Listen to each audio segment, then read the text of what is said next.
Final week of the regular season for high school football and an intriguing crossover contest as former City League foes Clay and Rogers meet for the 12th time. Eagles very much alive in the playoff hunt. Rogers with momentum after last week's win over Bowser. Pigskin Professor sinks his teeth into this meaty matchup. Jewell's Gems is presented by Balance Buick GMC, Northwest Ohio's largest volume GMC and Buick dealer. Week 10 storylines tend to be dominated by glittering records, incredibly competitive rivalries, and huge enticing prospects for the future.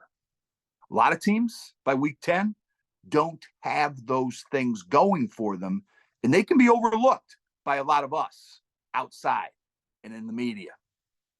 But that's not why they play the game, is it? The Clay Eagles are going to travel to Toledo Rogers and take on the Roger Rams. Clay's into the playoffs with seeding to be determined.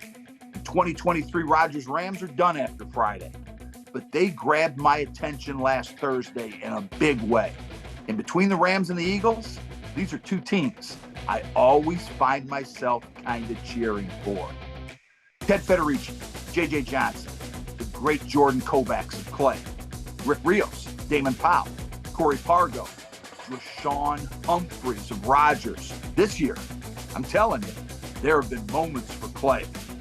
Mason Heinschel and Troy Hazuda and that Clay Eagle pride have given us some good times in spectacular wins and breathtaking losses.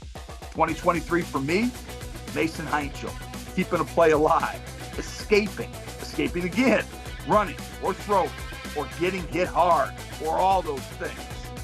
Akeley walking back to the huddle and then doing it again. My biggest advice for Clay this week, don't look past this to peak at week 11 because something magical happened with Rogers last Thursday. Davion Saunders took over a 14-7 third quarter game with 4 touchdowns, including a big strike to Marcellus Land. Sanders stepped in at quarterback after halftime. He'd been, along with Land, a really good wide receiver 1-2 combo all season. But with quarterback Leon Brown out, Sanders stepped up in prime time and never looked back. What a performance. And the Clay Eagles need to take notice. Focus on that second half film with Rogers and Bowser. Realize this is not a typical 2-7 football team. Coach Jerry Davis Jr. is going to have them ready to rock this Friday, and the Eagles must soar to that challenge.